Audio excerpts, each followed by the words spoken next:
Olá pessoal, bom dia, boa tarde, boa noite a todos os senhores que são inscritos no nosso canal Anotações de Processo Civil. Se você ainda não é, eu sou o professor Arthur Vieira e depois que eu concluí o meu doutorado em Direito Processual, eu resolvi me dedicar a esses veículos de comunicação para que eu pudesse transmitir aos senhores conhecimento jurídico de qualidade e de forma gratuita. Aqui eu vou pontuar o meu e-mail de contato para que eventuais interessados possam estabelecer um contato mais direto. Inclusive, nós podemos eventualmente considerar a hipótese de publicar um artigo científico em conjunto, tá certo? Bom, gostaria de pontuar também com os senhores o nosso canal no YouTube.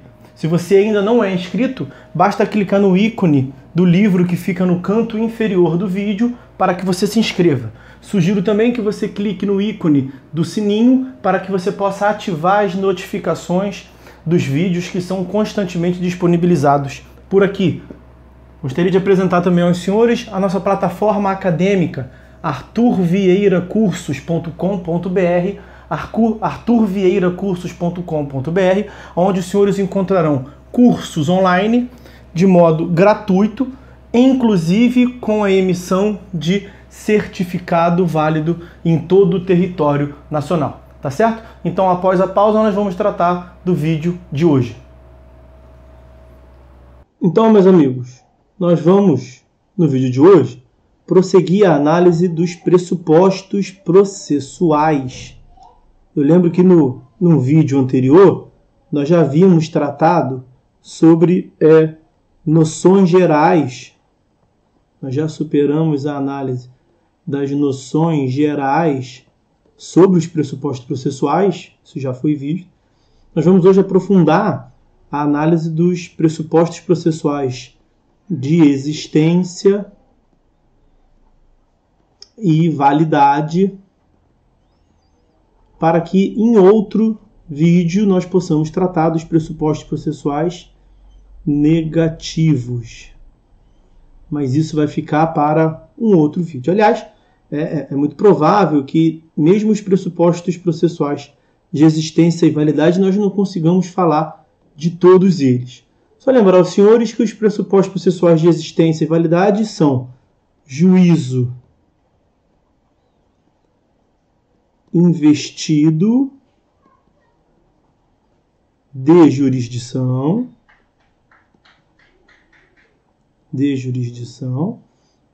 um outro são as partes capazes e, por fim, que a demanda seja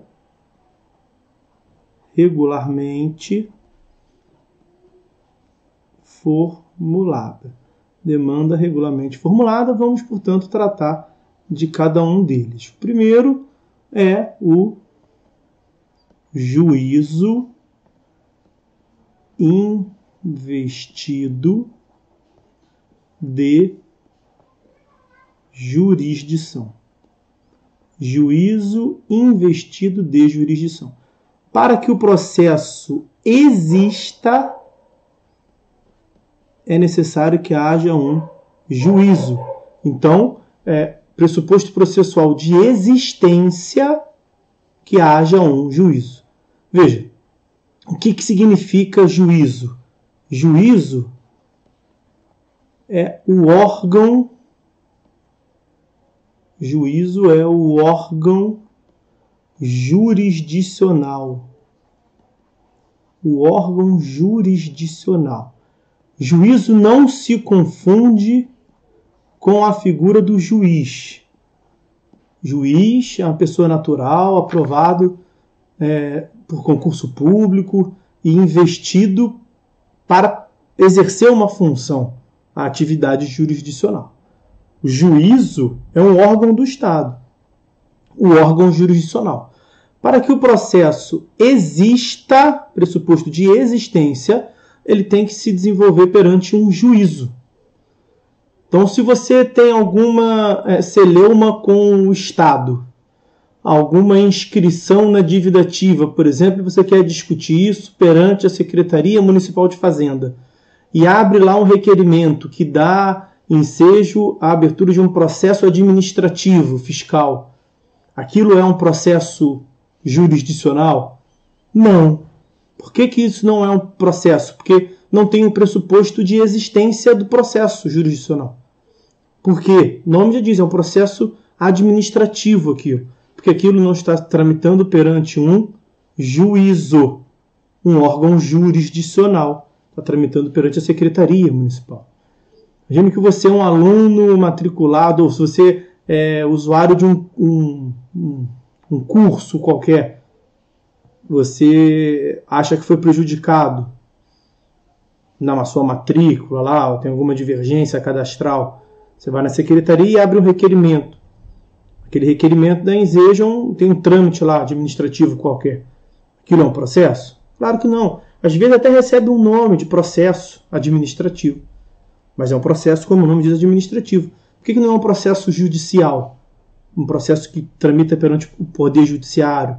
Não é um processo jurisdicional. Por conta disso. Não tem o pressuposto de existência, que não tramita perante um juízo. Tá? Esse é o pressuposto de existência. Vou fazer um corte aqui. Agora, para que o processo existindo seja válido, esse juízo deve ser investido de jurisdição. E aqui está, portanto, o pressuposto de validade. O pressuposto de validade chama-se investidura. Investidura em jurisdição, que é a aptidão para exercício da jurisdição. Só chamar a atenção dos senhores para o seguinte. Agora, falando detidamente sobre a investidura, eu quero chamar a atenção para os senhores que investidura é diferente de competência. De competência. Há mesmo quem diga que a investidura seja chamada, por isso que eu estou botando entre aspas aqui, de competência constitucional. Competência constitucional. E aí, qual é a razão disso? E me parece até que está correto. Vejam, porque a investidura, senhores, é a atribuição em nível constitucional,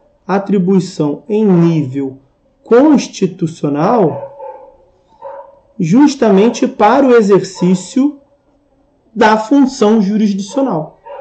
Isso é distinto da competência, porque a competência ela é disciplinada em nível infraconstitucional.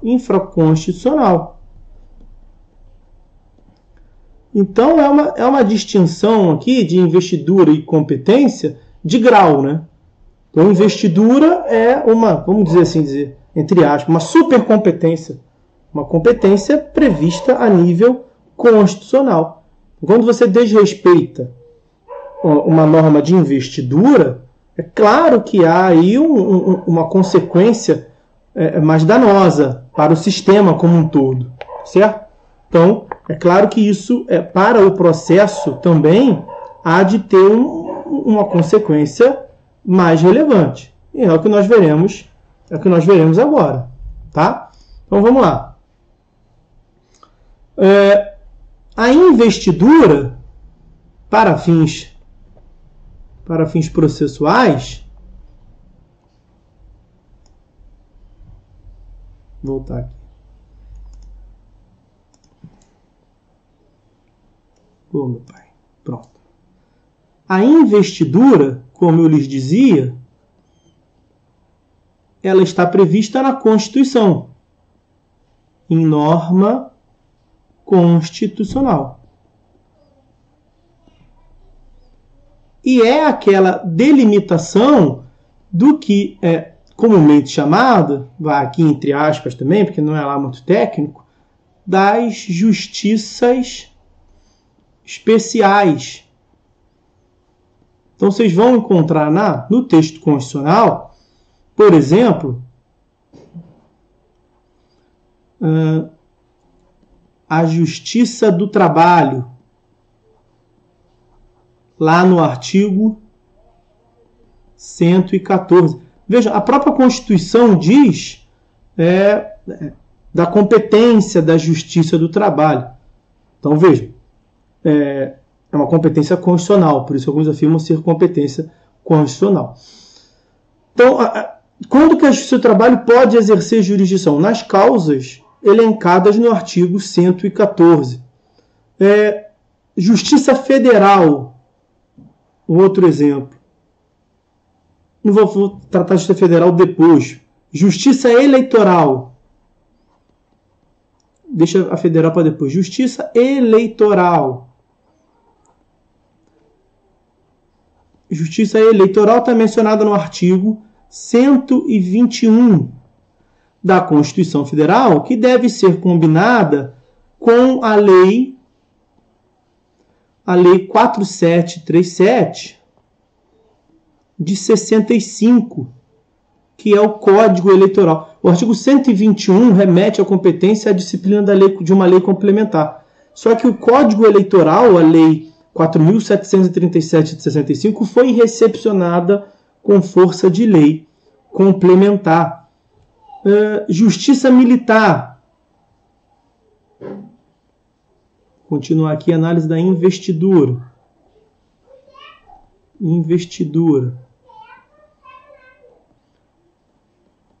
Justiça Militar. Tem lá as causas previstas no artigo 124. Diz lá em casos de crime militar. Então já falamos podia até para ficar melhor aqui, tratar da justiça militar aqui, que são as justiças especializadas. Justiça militar. Justiça militar.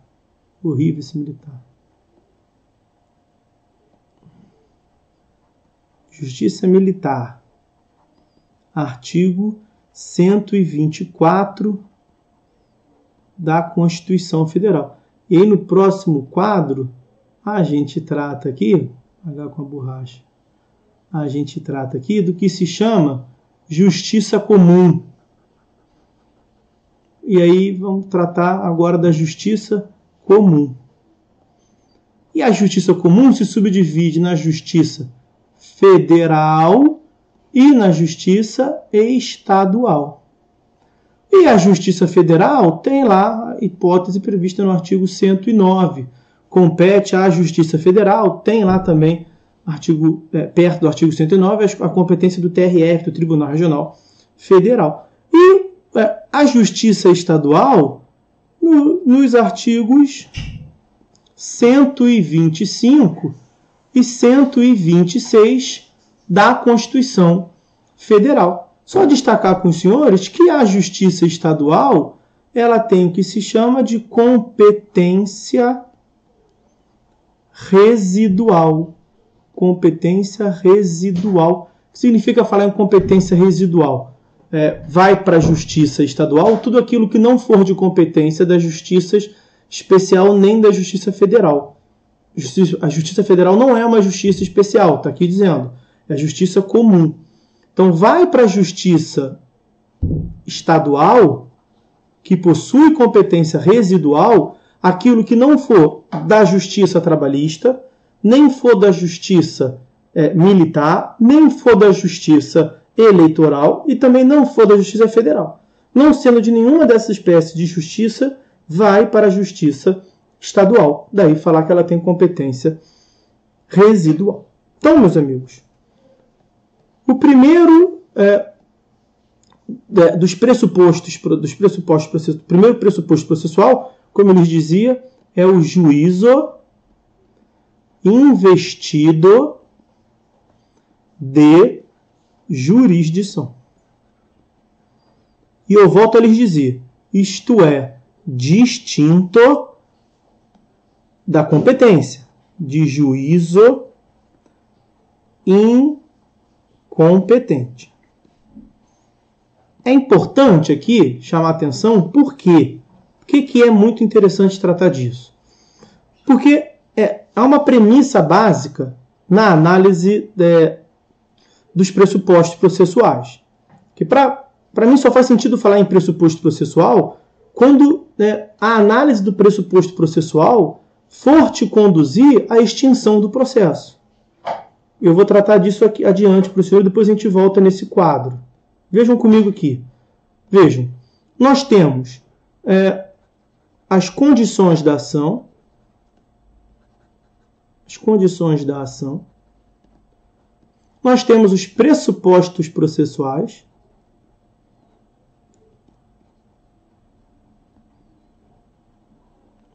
Como sendo os elementos que estão antes do mérito.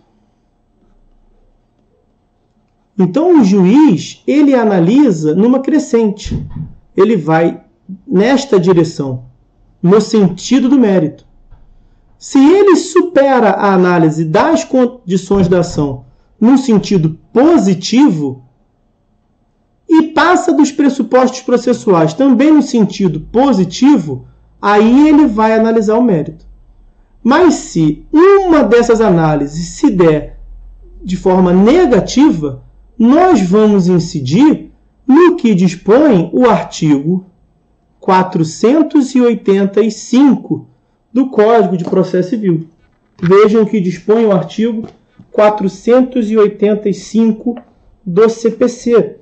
O 485 diz: o juiz não resolverá o mérito. E aí ele diz lá, inciso 4º, quando verificar a ausência de pressuposto de constituição e de desenvolvimento válido do processo. Então aqui está, 485, inciso 4º do CPC, pressupostos processuais. Ele diz com outras palavras, pressupostos de existência e validade. Verificar a ausência de pressuposto de constituição, de existência, de constituição, e de desenvolvimento válido, de validade. Desenvolvimento válido regular do processo.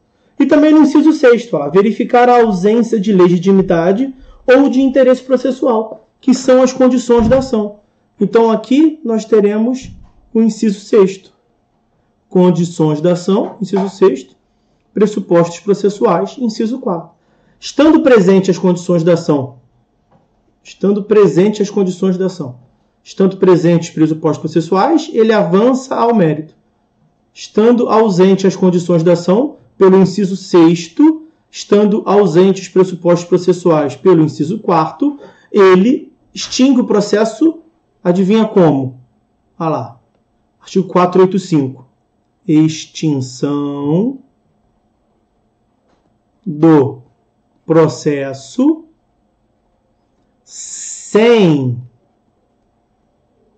resolução do mérito. Eu volto a lhes dizer, se ainda não ficou claro, extinção do processo sem resolução do mérito. Ele não chega à resolução do mérito. Então veja, se nós nesse tópico aqui,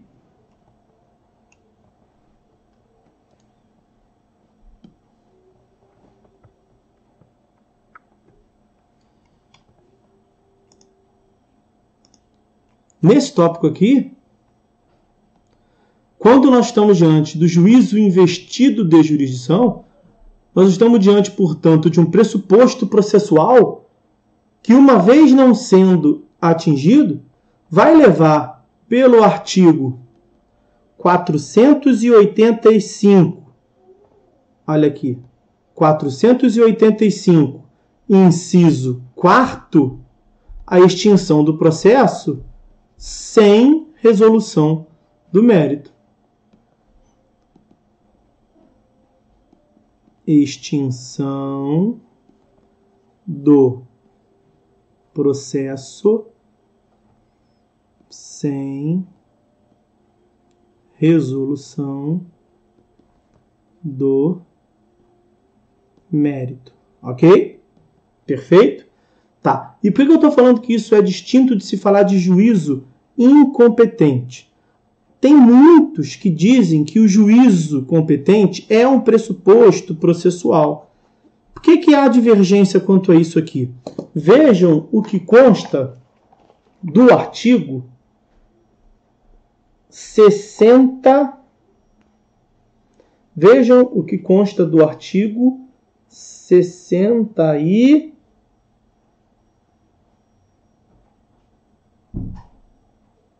64 Parágrafo 3º.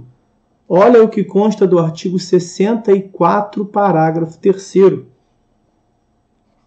Artigo 64, parágrafo 3º.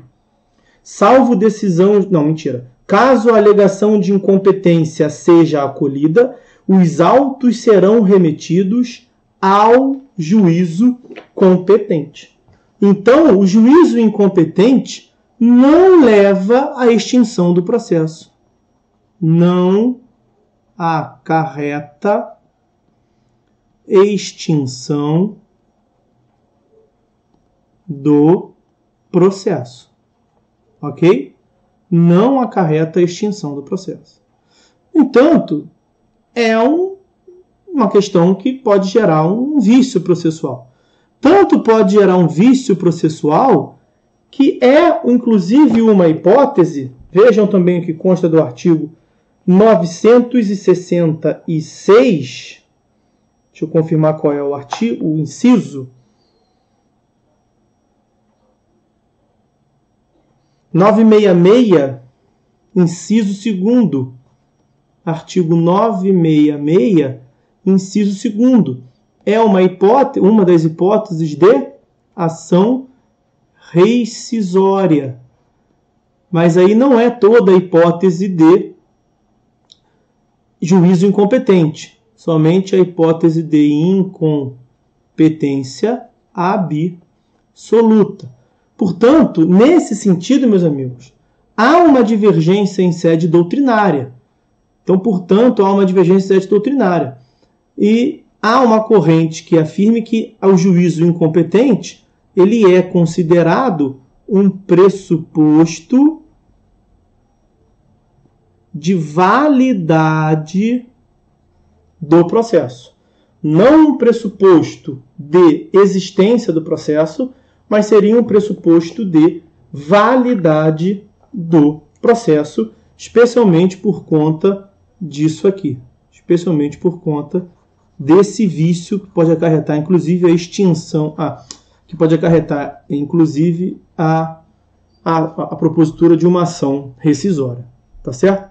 Bom, para encerrar esse vídeo, eu conduzi aqui para o encerramento do vídeo, vamos tratar de um próximo pressuposto processual, que é o da demanda regularmente formulada.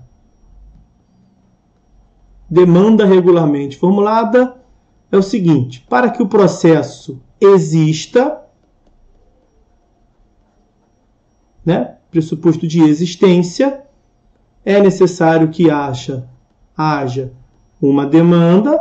Vamos falar mais sobre a demanda. Para que ele seja válido, pressuposto de validade, é necessário que essa demanda seja regularmente formulada. O que é demanda? Demanda, meus amigos, é sinônimo de pedido, de pretensão. Toda parte formula uma pretensão. Em juízo, nós vamos aprofundar isso quando dos estudos dos elementos da ação. Nós veremos que são elementos da ação, da demanda, partes, causa de pedir e pedido. E aí vamos ver que, na verdade, tudo gira em torno do pedido. Partes tem uma que pede e uma contra quem se pede. Causa de pedir é a razão do pedido, como o nome mesmo dá a entender. Por isso que por isso tem esse nome, demanda. Demanda, uma das acepções do termo demanda é mesmo pedido. Então, para que o processo exista, uma das partes tem que formular uma pretensão. Tem que manifestar ao Estado juiz um interesse, um pedido. E para que essa pretensão, para que esse processo que existe seja válido, essa demanda tem que ser regularmente formulada. A regularidade da demanda, ela se extrai por meio da observância dos requisitos do artigo 319 do CPC, são os requisitos da petição inicial, que nós veremos também em outra sede, em outro momento. Tá certo? Bom, então, por hora é isso que nós temos que ver. Ficou faltando, os senhores já podem antever, ficou faltando o estudo das partes capazes. Mas é um estudo um pouco mais denso, mais complicado, porque nós temos que ver a capacidade das partes, que se subdivide em 3. E aí vai ficar um pouco mais complicado. Tá certo? Não vai dar para ver nesse vídeo, vamos deixar para um próximo momento. Por hora é só. Fiquem todos com Deus e até uma próxima.